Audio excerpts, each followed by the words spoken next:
Magandang umaga, magandang araw mga kaparmer. Welcome back ulit kayo sa Putot Vlog or Jackson 2015 Farm.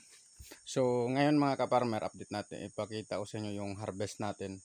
So malapit-lapit sa 200 kilos yan. Ano mga kaparmer. Yun nga lang, mabuti na lang dyan kung mayroon tayong makuha na na 20 kilos na good. Kasi lahat po dito ay yan. Yan.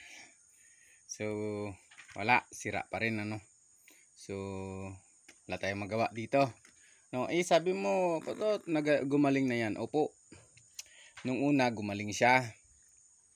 Ngayon, ang kasunod niya, yun yung hindi natin na pigilan.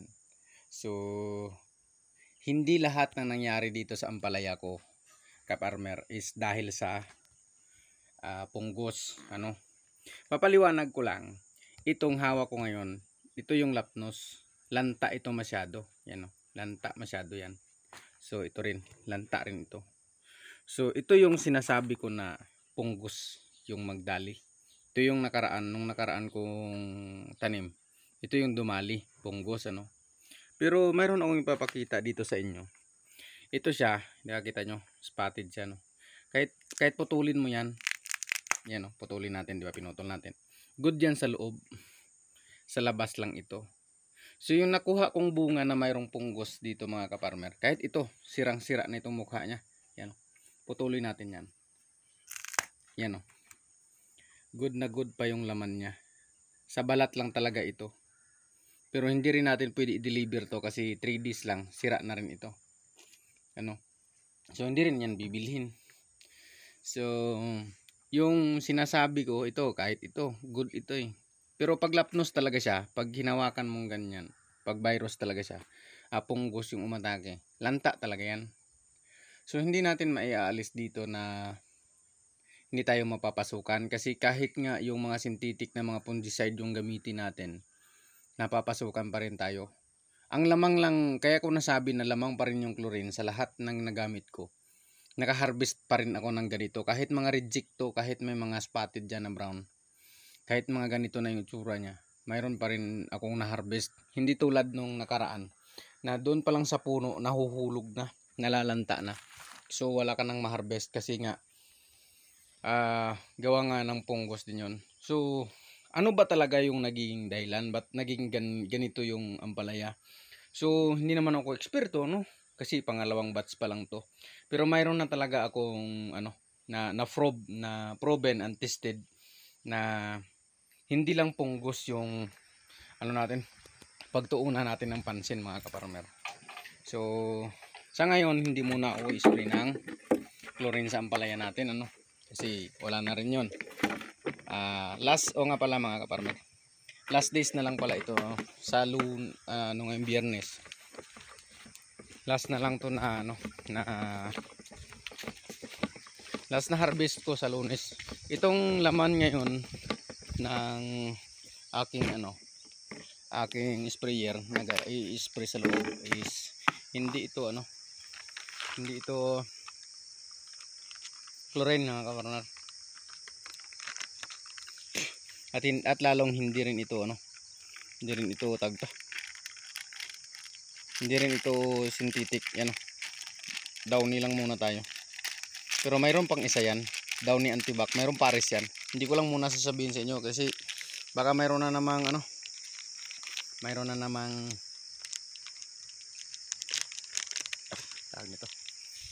naman tayong so yun. Shout out nga pala sa mga, salamat sa Diyos nga pala dun sa mga kaparmer natin na mga viewers at sa mga subscriber natin na bago. Salamat sa inyong patuloy na suporta. Dalangin ko parati yan sa Diyos na gantihin ng Diyos ang inyong kabutihan, ang inyong pagsuporta sa akin. So ngayon, sa feelings ko ngayon, iwan ko bakit masaya pa rin ako kahit ganito nang nangyari. Kasi nga natuklasan ko siya mayroon akong nakita na mga suggestion ng mga kaibigan ko dati. Sabi ko parang hindi naman ganyan lahat nakikita ko Kasi ako nung gumawa ako ng trellis, sa YouTube lang din ako so gumaya. Sinunod, di ba? Doon lang din ako nakinig. Pero para sa akin talaga, isa talaga sa naging dahilan kung bakit hindi tumatagal yung ampalaya yung dito sa amin. Palagay ko talaga isa sa mga dahilan, hindi lahat ano. Isa talaga sa dahilan niya is ano, yung mali na yung ano, kasanayan ba? Kasanayan na trellis. Baka sa iba, sa ibang lugar, posible pwede. Or sa mga ibang kaparmer na. Pero sa ngayon ipapakita ko lang talaga sa inyo yung ano, yung na-discover ko at saka yung kung mayroon pa bang magagawa, mayroon pa ba tayong ano, tawag doon? Mayroon pa tayong buhat muna tayo kaparmer. Mayroon pang solusyon doon sa ano, sa ating tawag nito, ampalaya. So sa akin wala na talaga ito, bagsak na talaga ito. Pero bakit ako i-spray? Kasi harvest pa ako sa Lunes eh. So gusto ko pa makaharvest kaya spray muna ako. So ito, ang laman nito ay nakita nyo kanina kaparmer, may downy yan. Downy antibac yung ginamit ko rito. So sa ngayon, ayan, makikita ninyo may mga lapnos pa yung iba, hindi natin nakuha talaga. So hindi ito nasunog ng chlorine ano. Kasi kung chlorine yung ano natin dito, sunog ng chlorine, ay di sana lahat to namatay na. No? Pero sa akin talaga yung nasumpungan ko dito sa loob na nangyari ay yung ano, yung white flies, insekto talaga yung ano dito, yung sumira sa tanim ko. Kasi ayan o, kahit nga ngayon o, lumilipad sila, ang dami-dami nila. Tapos parang maniwala na ako kaparmer doon sa sinasabi ng mga matatanda na hindi kasi pwede itabi yung ampalaya at saka talong. Kasi naglalaban yan sila eh, no? Naglalaban. Tingnan lang natin kung maglalaban yan sila. Kung yan nga ba talaga yung dahilan. So ayan o, lumilipad talaga sila. Ang sanhi pala mga kaparmer, ano, diretsahan na tayo kasi hinto rin ako muna. Ang sanhi pala talaga dito mga kaparmer, hindi ito punggos lang. Hindi lang punggos yung pwede natin sisihin dito sa masisira natin na bunga. Yan o, kahit makikita nyo nga, mayroong nagba-brown. Yung brown na yan, malamang siguro acid to eh, or whatsoever. Kasi dito makikita natin sa kanyang dahon, yan o, ang dami niyang white flies, ang dami niyang insekto no. So ibabalik natin yan dyan sa itaas. O di, yan o, nalipad-lipad pa nga o. Yan o, halos, sana makita nyo no. Galawin mo lang to, lilipad sila, ang dami-dami nila. Milyon ang dami nila dito o, ano. So yun mga kaparmer, yung sumira dito sa tanim ko ngayon, hindi lang punggos yung dumali dito, kundi ang isa talaga dito na hindi natin kaya pigilan is yung mali yung pagkalagay ng trellis niya. Sana no, doon sa may bagong 25 days na kaparmer natin, ano, shout out sa iyo sir, saka doon sa viewers natin na ano, na nagbabalak magtanim ng 1 hektarya sir, kung sa lugar ninyo wala pang white flies, salamat sa Diyos. Tsaka yung trellis mo, kung ganito ang gagawin mo, masasabi ko sa iyo sir, mabuti pa gayahin mo na lang yung pagtatanim ng sitaw. Yun na lang siguro yung masasabi ko. Kasi maisprehan mo yun eh, maisprehan yun ng tauhan mo. Maisprehan nila yon, halos lahat ng dahon nun pwedeng matamaan. So kahit pa paano, hindi mo man sila 100% na mapatay lahat ng mga insekto, pero siguro panatag ka na matatamaan mo ng gusto. Tapos makukuha mo yung dahon na pwede mong ibawas. Dito kasi pag ganito talaga oh. Sino bang maka-spray dyan sa itaas? Hindi ma-sprayhan yan. Sayang yung ano, sayang yung panahon at pira natin. Pagpatuloy tayong ganito yung design ng ano, napagapangan natin sa ating ampalaya. Sayang lang yung pagod at sipag natin dito. Yun lang talaga masasabi ko. Kung mayroon man, disclaimer nga pala no, doon sa ano, sa ayaw sa video natin at saka sa sinasabi ko. Scroll mo na lang or di kaya kahit magmura ka diyan. Okay lang. So basta sinasabi ko rito is based on true experience ano. So pag-usapan na lang din natin lahat mga kaparmer. Total last na ano na lang din to ng ampalaya ko sa susunod ko na mga video posibleng bagong design na ito. So ito nga pala no, yung pinaka importante sa lahat na bala kong ibahagi sa inyo, itong katanungan ko sa isip ba. Baka pasyal muna tayo mga kaparmer sa isip ko no. Alin ba ang mas maganda, yung F1 o yung second generation? Kasi mayroon naman nagsuggest sa atin na sabi niya maganda yung ano, yung second generation kasi mura. Kasi magpaluto ka lang dito, magpaluto ka lang sa F1, second generation mo na yon. So pwede, mura na. Kasi mahal nga talaga yung ano yung F1 itong ampalaya. Nasa 4,000 yung 500 na seeds sa isang lata. So yung pinakamaliit niya is nasa 2,000. So mahal nga talaga siya, di ba? Tapos ganito lang. Itong panahon na to ng ampalaya ko, dapat to full bearing pa to ngayon Maganda pa ang dahon nito ngayon.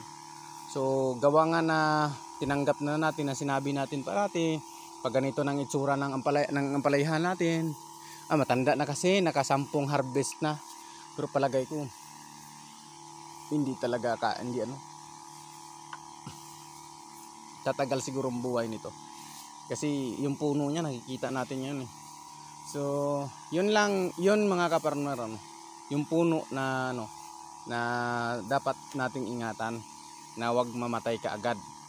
Kasi sa nakaraang video ko mayroon akong pinakita na solusyon. Ito na yon no. Naakyat na natin yan siya. Pinakyat natin. So nisprayan din natin yan ng 50 grams. Mayroon niyang resulta. Pakikita ko mamaya. Kasi malapit na tayo sa puno na natin. Ineksperimentuhan natin kung saan ba yung maganda. Yung i-pruning na lang natin or tuluyan nating patayin tapos palitan natin ng second generation o magpapalit tayo ng bago. So dito sa solution ko ngayon, magpo-prune ako dito. Ipo-pruning natin to. Pagkatapos na ma-harvest ko itong natirang bunga, medyo marami pa, magpo-pruning ako dito kasi sayang tong puno niya Sayang to mga kaparmer. Ang puno kasi nito is F1 talaga. So pag nag-create siya ng bagong vine, ibig sabihin F1 pa rin. No, hindi siya second generation kasi pinruning lang natin 'Di ba? Kung wala na talagang pag-asa yung itaas niya, kasi nga yan patay na. Kasi hindi natin talaga kaya tamaan yung ano diyan, yung mga insekto. So dito gagawa tayo ng isang paraan Ito na mga kaparmer, yung resulta nung pinruning natin. Pinruning to na-pruning yan. So tumubo pa yung kanyang vine na bago. Binasa talaga natin ng gusto to kasi daw ni antibac tong laman niya, anti-germs.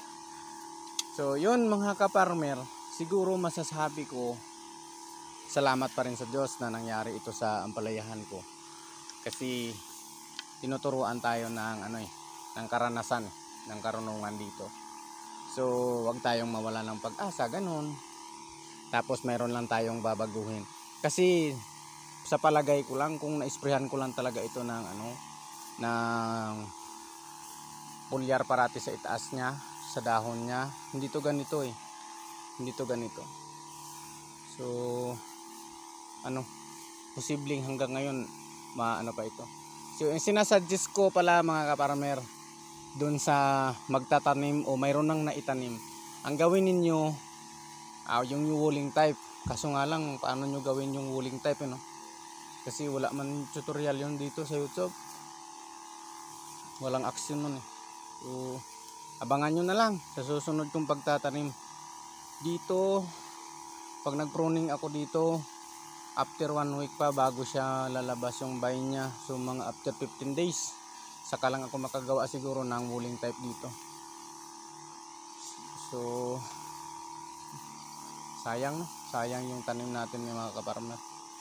Yun siguro balikan na lang natin yung video no.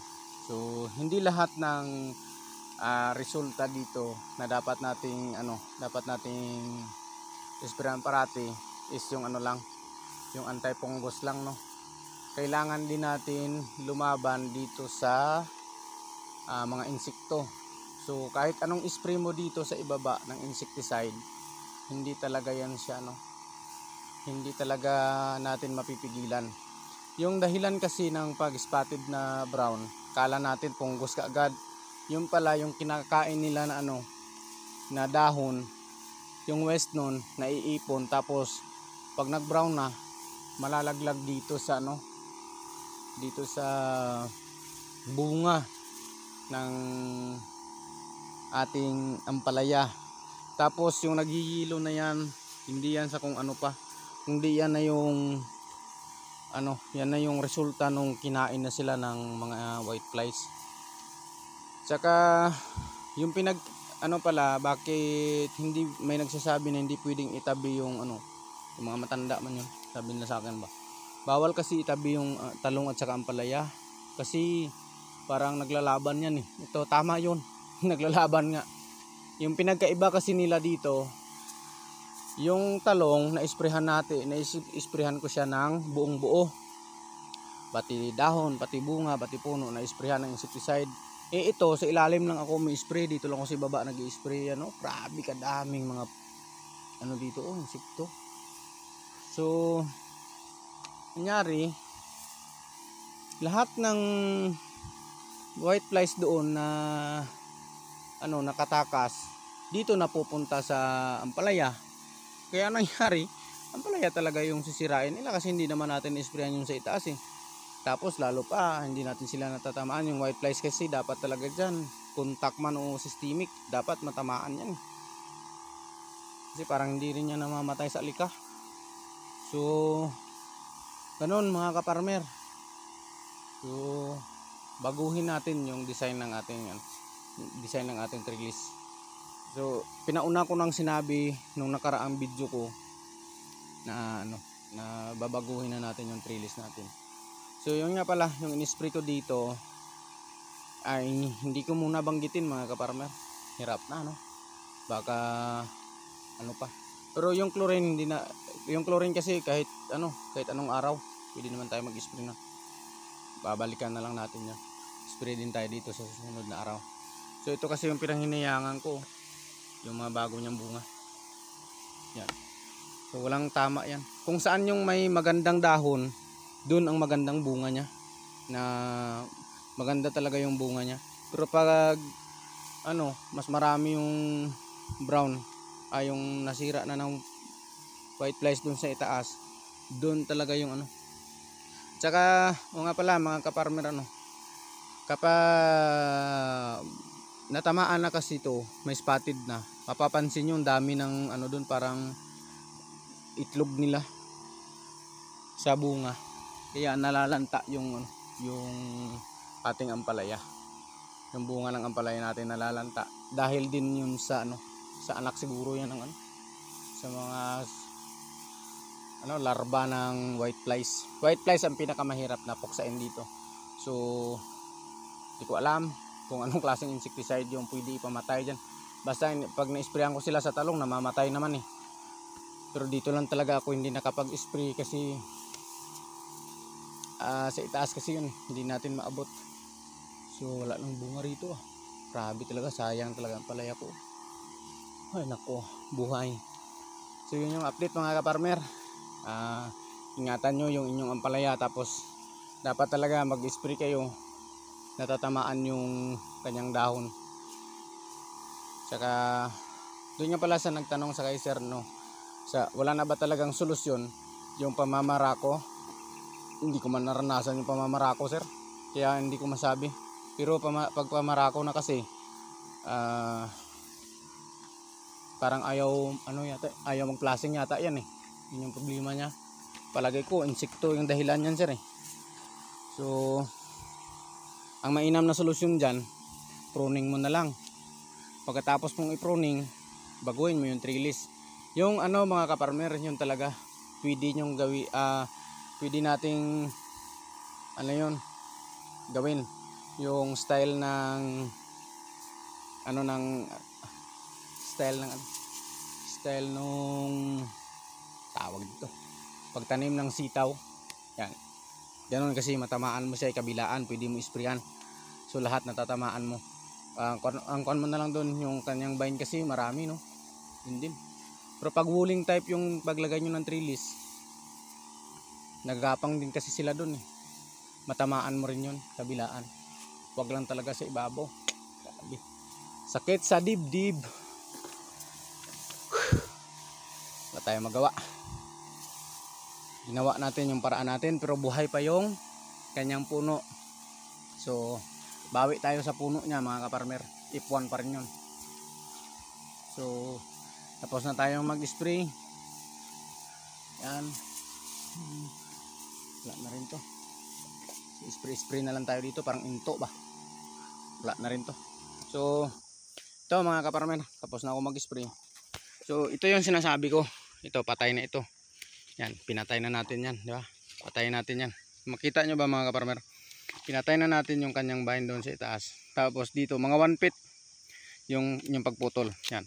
Putulin nyo, tapos ingatan nyo ito. Kasi lalabas at lalabas yan siya ng bagong ganito. Yan o, kahit sa lupa ito mga kaparmer. Sinusunod ito ng white flies. Yan, sinusunod ito. Eh di, ganyan sa kataas, no? Mga kaparmer, ganyan sa kataas. Maintain mo sa sprayan, maintain yan sa spray. Pero pagdating yan doon sa ibabaw, hindi mo na yan ma-sprayan na gumaganyan na siya, hindi yan sprayan. Ito nga sa lupa to, pero sinusunod talaga siya ng white flies. Grabe talaga ng white flies pa.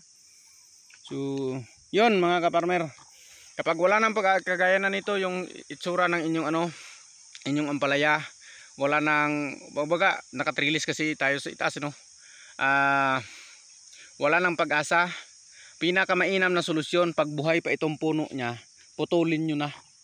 Putulin nyo lahat ng mga 1 feet. Ganito kahaba. 1 feet and a half.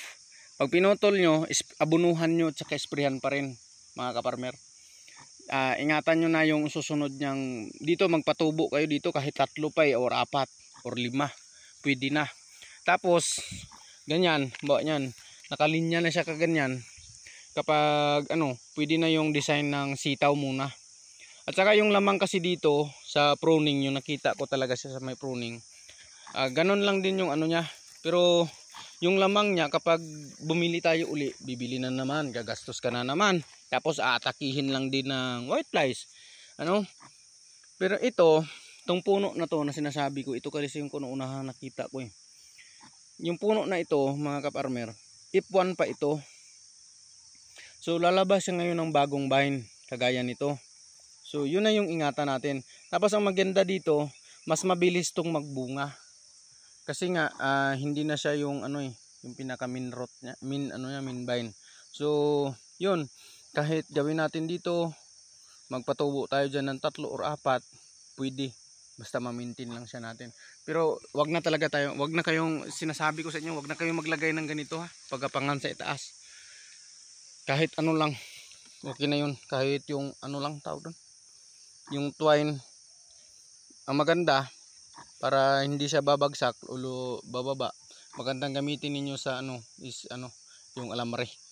So yun lang siguro mga kaparmer yung maibabahagi ko. Wala din ako kasing maibahagi na husto, so ginawan ko na lang to din ng video. So abangan nyo ako sa next upload ko, dahil ipopruning ko ito lahat. Next week ipopruning ko ito. Pinanghinayangan ko lang talaga yung bunga sa ngayon, kaya hindi ako nagdesisyon na ngayon na kaagad. So next week magpruning na ako dito. Tapos babaguhin na yung yung mismong trellis niya. Kasi sayang, malay natin makabawi pa tayo dito. Kasi nagkakaroon talaga siya ng bagong vine sa pagkatapos mai-pruning. So yun mga kaparmer, medyo nahaba na rin yung video natin So yun lang siguro sa ngayon. Una sa lahat, salamat sa Diyos sa pag-iingat sa inyong mga sangbahayan. Tapos sana patuloy na ingatan ng Diyos ang inyong sambahayan mga kaparmer. Yan lang, sana wag kayong magsawang suportahan pa rin ako at samahan, kasi failure to ngayon. failure yung pinopost ko ngayon dito, binabahagi ko sa inyo is failure ko. Paano ako na failure, paano ako lumaban, yun yung binabahagi ko. Yung pagsabi na malay natin dito sa susunod nating pagtanim, maitama na natin yung mga pagkukulang, mga pagkakamali sa pagtatanim ng ampalaya. So nakita natin ngayon yung dahilan, yung sanhi. So posible na nating ma-prevent yan sa susunod nating pagtanim. So yun lang mga kaparmer. Salamat nga pala talaga sa inyong patuloy na pag-iingat. At sa ganitong estado ng ko, ngayon lang talaga ako naging kahit ganito na nangyari, masaya pa rin. Kasi mayroon akong natutunan dito na pwedeng makapagbago sa atin. So yun lang mga kaparmer. Salamat sa Diyos.